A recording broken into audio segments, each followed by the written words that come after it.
Zimą 2022 roku wracałem do domu z warsztatu zmęczony, przemęczony, było ślisko. Skończyło się to następująco. Wpadłem samochodem do rowu, straciłem kontrolę na zakręcie przy absurdalnie niskiej prędkości. Serio, to była Astra stukonna. Co można było zrobić? To był moment, kiedy pierwszy raz w życiu stwierdziłem, że podejmę się naprawy blacharskiej. Zacząłem od naprawy dachu, później musiałem wymienić poszycie tylnej ćwiartki.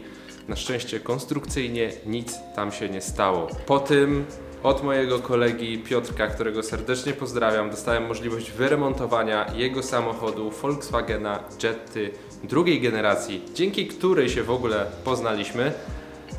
Ten samochód był dużo większym wyzwaniem tak naprawdę niż Astra, ponieważ nie tylko musiałem powymieniać elementy poszycia zewnętrznego, ale również i kilka ważniejszych elementów jak wnęka koła czy cokolwiek można to nazwać w zasadzie. Dobra, wymieniłem tylne wnętrze koła i tam jest mocowanie amortyzatora. Nie chciałem tego mówić tak, żeby nie było, że tego nie wolno ruszać, bo to konstrukcyjne, ale nieważne. Inny z projektów, którego nie pokazałem wam na kanale, to był Opel Mokka, którego w naprawdę szybkim tempie zrobiłem.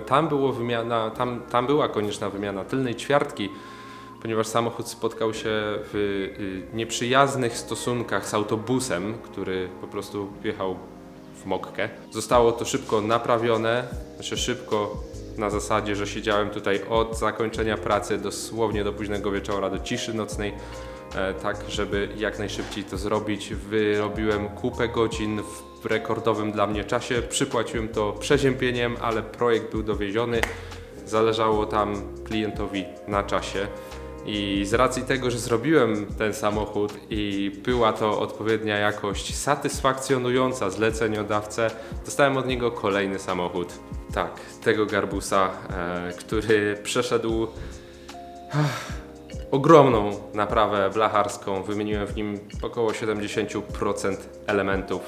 Zachęcam Was do obejrzenia wszystkich filmów z serii remontu Garbusa. Garbus jeszcze tu jest, ale podejrzewam, że zanim będziecie to oglądać, ten film to już pojedzie do malowania. Zdarzył się jeszcze jeden projekt, również nienagrywany, to było Audi A5, w którym wymieniłem dach. Tak, wiem, że nie wolno tych rzeczy robić, ale to nie moje auto, Ja tu tylko spawam. I tak wygląda moja historia z blacharką. Dlaczego wam o tym mówię? Jako człowiek, który robi to wszystko z pasji, wiadomo, że gdzieś w głowie mam szczyt marzeń, gdzie naprawdę jeżeli osiągnę coś, to już nic więcej osiągnąć się nie da.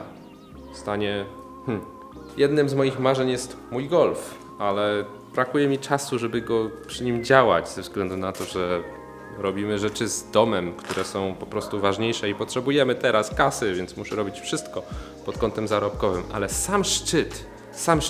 Dajcie znać, co to jest dla Was. Jakaś BMA, jakiś Volkswagen, jakieś Ferrari czy cokolwiek innego. Dla mnie to jest Porsche. Doczekanie się własnego Porsche może mi zająć jeszcze trochę czasu. To nie są tanie rzeczy. Natomiast pod jednym z filmów parę miesięcy temu, a może i lat, nie, to było około roku, dostałem komentarz, żeby się skontaktować z widzem w sprawie samochodu do naprawy. Może się już domyślacie, ale i tak wam opowiem, że sam nie wierzyłem w to, co czytam. Myślałem, że to jest jakaś ściema, ale mówię, w jaki sposób ktoś mógłby chcieć wyłudzić moje dane? Przecież wystarczy, że ich nie podam, więc zadzwoniłem, porozmawiałem.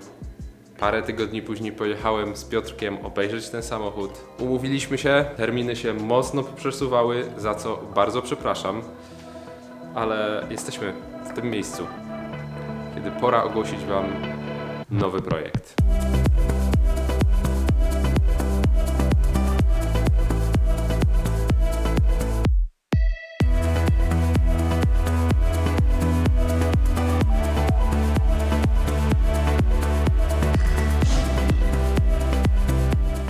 Oto Porsche 911 Carrera G50. Dla mnie jako człowieka, którego szczytem finansowych możliwości jest zakup BMW E46, bo nawet na E36 już mnie nie stać, możliwość pracy nad takim samochodem jest niesamowita. Nawet nie znam słowa, jakby to opisać, ale nigdy nie myślałem, że do tego dojdzie.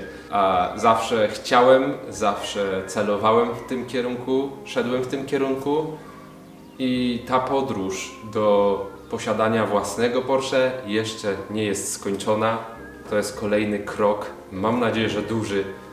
Dajcie znać, co myślicie, a ja przestawiam ten samochód na główny stanowisko.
Cóż więcej mogę powiedzieć? Parę lat temu nie umiałem spawać. Rozbicie samochodu i jedna decyzja to zmieniły. Teraz stoję przed kamerą i zapowiadam wam, że będę remontować Porsche 911 dla klienta. Jeżeli ktoś by mi to powiedział w momencie, jak zaczynałem pracować nad Astrą, że do tego dojdzie, to bym mu powiedział, że zwariował i że to jest niemożliwe. To będzie bardzo wyjątkowy projekt, więc podzielcie się tym filmem ze znajomymi, nie pożałują. Polubcie ten film, jeśli projekt wam się podoba. Napiszcie w komentarzu, jaki jest wasz projekt marzeń. Na tą chwilę żegnam się z wami. Dzięki za oglądanie i widzimy się w następnym. Cześć!